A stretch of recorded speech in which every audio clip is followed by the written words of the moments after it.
the listing on our talk says it's about inequality. It's about why we have a chapter in our book that is on the welfare state and inequality, and the reasons we think that is actually a valuable thing to teach, and especially given the way that the world has changed. Why we cover the topic, why we devote a chapter to it, is partly that we care about it. It's a long-standing interest. I teach one course these days, which is a seminar on the economics of the welfare state. But also because it's such a big part of people's lives. If you have students, often people, in, elites, are we allowed to, they don't realize that for most Americans, retirement, their source of retirement income is Social Security. That's just dominant. That people depend upon Medicare. That number of people on Medicaid is enormous. Just everybody's life is enormously shaped by programs that are meant to provide a safety net, that are meant to somewhat mitigate the effects of inequality, and so it's a really important thing. And maybe Robin will talk a little bit about why this is particularly we think it's a good time. Well, I also want to say a little bit more about why we chose this topic. As Scott will tell you, we dithered for a very long time on what topic to talk about. And, what I was saying to myself is, this is what I want to talk about, but do I dare talk about it? Talking about inequality and poverty can feel like a slightly, difficult thing in today's political environment. But, Paul and I, in writing this textbook, have always kind of tacked directly into the wind about something that we care about. And this, we thought that we not only did we care about it, but we thought that we could present it in a way which diffused a lot of potential or perceived angst about approaching this topic, given the current environment. Yeah. Okay. Yeah. Well, all right. So part of the way we thought we think this could be done, a lot of, when people talk about government programs, safety net programs, so on, there's still the leaky bucket idea that there's a trade-off between efficiency and equity. And of course, at some level that has to be there. But a lot of where we are right now, both in terms of research and to some extent, I think in terms of the politics, that's not actually in many cases, there's reason to believe that government intervention, that welfare state programs are actually not a leaky bucket that reduces efficiency, but actually improve efficiency. I'll get to one in a second. We also think, although others here may comment, that students are probably more receptive to such discussions than they would have been before. We have climate change is not at all what we're talking about now, but it does, I think, make people more receptive to the idea of a positive role for policy. And of course, we've just gone through this whole COVID thing with a massive, mostly temporary, but a massive expansion of the safety net. So people have really seen that, and they've also seen the public good aspects of things like vaccine R&D. Yeah. So I'll say something real quick. Yeah, just to reiterate what Paul was saying, we all learned about this, it's equity versus efficiency, it's fairness versus, the markets. And what we're trying to do with this topic is say it's time to go beyond that, that we really can talk about social welfare topics as not just being a redistribution and somehow impinging and damaging the markets, but really in a way of improving the markets. And again, I'll just say that we think that students are open to this, more open to that than in previous generations, because their lives are, in fact, impacted by things that they very much want to see the government take some action on, such as pollution, such as global warming, such as COVID and pandemics, such as COVID aid. Okay, so we introduced this chapter in 4th edition just after the Affordable Care Act was passed, which was, as you can actually watch on video, the signing ceremony where Joe Biden in a stage whisper says, "This is a big fucking deal," which it was. And the healthcare is I have to say, in the course I now teach, and just in general, is one of my favorite topics in economics, because we want to teach supply and demand. We want to teach how markets work, how they're efficient. But then you have healthcare, and you always go back to Ken Arrow's 1963 paper, in which he said, basically think of everything that we want a market to exhibit in order for markets to work. And healthcare has none of them. Every possible market failure basically happens. And so it's a perfect case where you can talk about what is the role of policy in trying to make an economy work in a place where the normal price signals will not, in fact, make it work. And of course, it was a huge issue. On insurance before the Affordable Care Act seemed to be on a steady upward trend. We were really seemed to be in trouble. And we thought it was teachable. I have to say, I just taught my 2 weeks on healthcare in my current class, and it is a wonderfully teachable topic. Yeah, I'll just reiterate that when we went to teach the ACA, which was a centerpiece of our original version of the welfare state chapter, which I think was the only textbook at that time to take that on, we also believed that it was key to the way that we're now trying to teach other types of poverty reduction and inequality policies, that the conversation can be shifted from an out-of-date zero-sum paradigm between government and markets to a clear explanation of how you can use efficiency-enhancing policies to actually grow the market. Yeah, and it's so it's really important, obviously, if you're teaching, putting it in a textbook and teaching a principles class, that this not be a political rant, right? This is not, obviously it's tremendously polarized and, to a large extent, that the appropriate size of the welfare state sort of is what politics is about most of the time. But still, there's a lot that can just, facts and concepts that need to be taught. Students, I think, do find it interesting to, it's useful to them and interesting to talk about how inequality has changed over time. First of all, just how big it is. Most people don't really have an idea of how unequal incomes are. Probably, in many cases, this is also one place where I'm very big on globalism, not in the sense of being a global elitist, but in the sense of that comparing countries is a very good way to understand economics, and understanding that the U.S. is a big outlier is something that students should know, and they should know that there is that gap between the U.S. and other countries has widened. That to talk about the not only that there are problems, there are issues, there are efficiency issues with high inequality, but also that there are big efficiency differences in the policy, in different policies you might use to address it.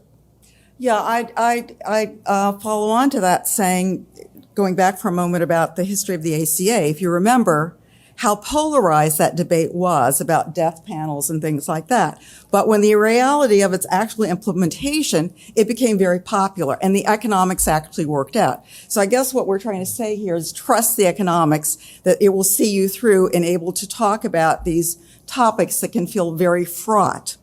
In talking about inequality, I also wanted to mention, following on to what Paul said, not only is the U.S. an outlier, the gap between the U.S. and other countries has increased. And we're now at the point in which we really can ask the question, has income inequality progressed so much in this country that it actually does impinge upon efficiency, whether it's actually in efficiency deteriorating? And we don't answer that question for the students. We leave it open, and then we start to present, evidence on various programs. We leave it open to them because we don't think it's, we don't want to get into the situation where we're actually making value judgments, but we want to allow them to use the economics to answer that question for themselves. So particularly with focus on poverty, and the thing about a couple of things actually about poverty. One is that it's obviously that's really important, and it also, we think it's teachable, and it happens to be an area where you can really see economics. You can actually see empirical work that works. One of the odd things is if you think about topics in microeconomics where we actually have solid empirical information, surprisingly, poverty is one of the areas where we know the most. Actually think about, I think you probably, don't have to do it nowadays, but if you say, let's look at a real world example of a supply curve, we're in trouble here, right? The real world examples of a lot of things we do. But if you want anything that looks like, it turns out the whole area of inequality and poverty research is full of natural experiments. And there's a huge amount of really good, empirical, solid literature so that we know a lot about it and it's teachable. We could talk more about it. Yeah, we know a lot about it, and it's actually come from a number of years, a number of different programs. And actually what's also very interesting is that these programs, I know this word might be kind of, defunct at this point, but bipartisan implemented programs. So it's a way of talking about economics in what could be a politically fraught environment, but bringing in a situation where there actually has been bipartisan support. Yeah, actually, it's something we're just working on this right now. We were a little bit startled. There's some new estimates on child poverty using the supplemental poverty measure. If you know this stuff, there's an official poverty measure which there was a reason why it was done the way it's done, but it's a really bad measure. And even the census now says basically, okay, here's our measure, but don't use that one, use this one. And, but their childhood poverty under the supplemental measure. There was a huge decline. Childhood poverty fell from 28% in 1993 to 11% in 2019. I'll just say that it's not just huge, it's astounding. So right. More than 1 in 4 child in U.S. in 1993 was in poverty, 28%. Now it's a tad over 1 in 10.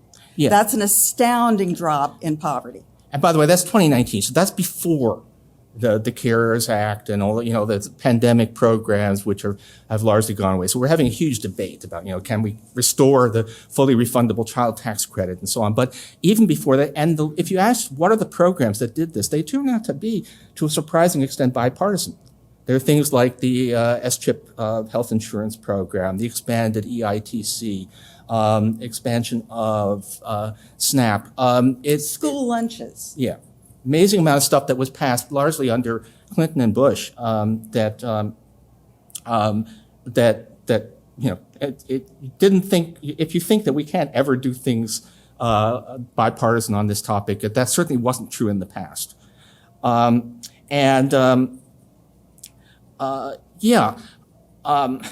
add on that. We were also, from the articles that are recently written about this, there were some very interesting examples of interviews with families. And as it said, liberals tend to emphasize the expansion of the programs and in the age of wage stagnation and increasing income inequality. Conservatives tend to argue that tough welfare laws push more people into work. And a head of household who was interviewed said, well, both developments affected her. That because of the time limit of welfare benefits, she said it kicked her into gear in order to get her GED and therefore get a job. But also those programs supported her during that time. And those programs continue to support her own children if she should have any problems, or for things like Medicare, Medicaid. And it's a variety of programs, as Paul was just saying. It's everything from Medicaid to school lunches to heating assistance to housing allowance. Now, some people have said that this, variety of programs may actually be a vulnerability because it's fragmented. But what the authors of these studies go on to say, actually, it's a strength. Because there is this patchwork, people are able to access it as they need. And one thing you also notice over time in looking over these programs really are geared towards the working poor. And so that's where we say that, the bipartisanship comes from, because if you look at the hierarchy of poverty reduction programs, the biggest is Social Security. That's going to be for the elderly.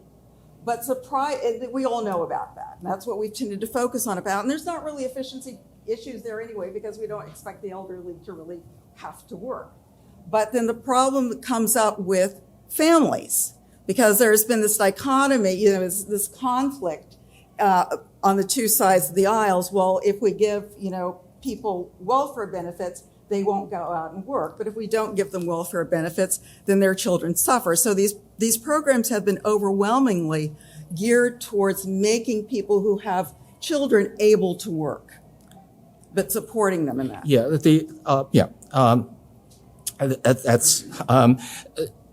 the earned income tax credit. There's a huge shift, and it's something I think would probably worth people knowing. We used to we use the term welfare state, which has its own history, but the program that people used to call welfare, AFDC, is gone, and the program that was supposed to replace it is minimalist, TANF. The biggest thing probably in the array of essentially anti-poverty programs now is the earned income tax credit, which is you have to work to get it. So it's all there. I just want to say Raj Chetty has, of course, done is the most influential current researcher, but Diane Schwarzenbach, a number of people have been producing a lot of estimates that show that basically programs that affect children appear to have large social returns. Economists, card-carrying economists have to worry a lot about incentives, which we do. But resources also matter a lot, especially when you're a child, and the resources to be able to get going. And so the economic story, as I say, the old leaky bucket trade-off between efficiency and equity is a lot less true, at least for a lot of the programs that are on the table.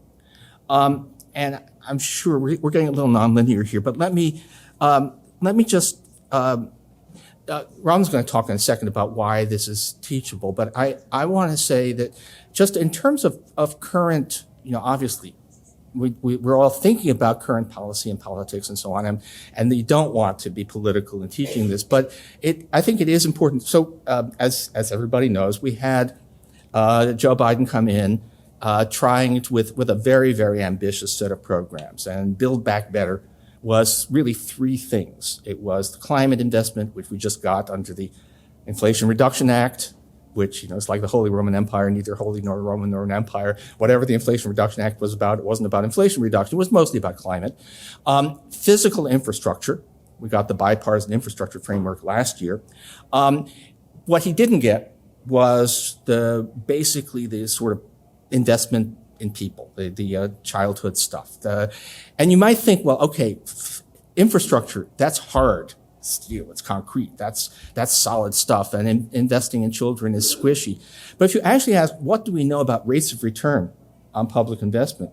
We actually know a lot about rates of return on investment in children, because we have all of these natural experiments. And in fact, we have much more certainty of high social returns to investing in children than we do for high social returns to investing in roads and bridges.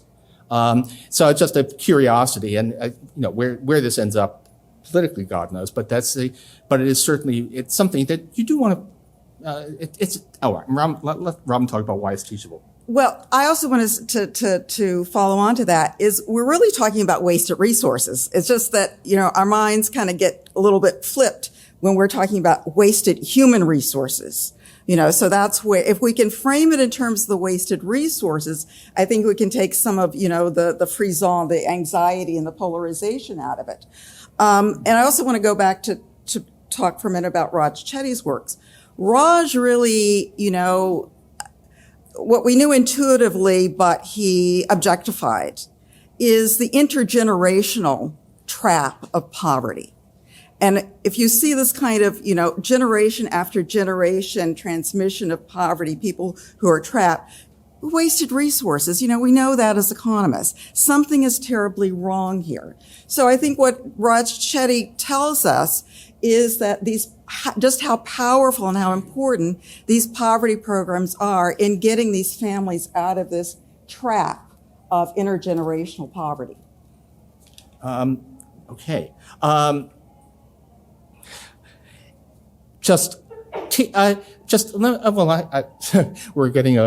We've kind of gotten off our track here, but let me just come back to, we do think that this stuff is very teachable and relatable.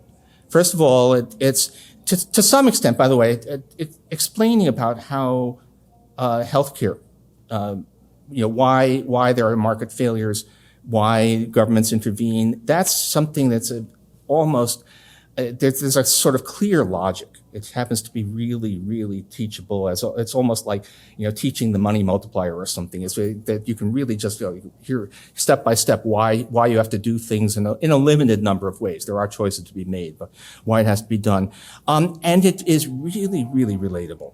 I mean, I'd be curious to know, but my guess is that a very large fraction of students, first of all, everybody has older relatives who are on Social Security and Medicare. A very large fraction of students will either themselves or have people they know or family members who are crucially dependent on Medicaid. Food stamps, is a much bigger program than it used to be. Earned income tax credit. These are things that people can see around them. These are not abstract.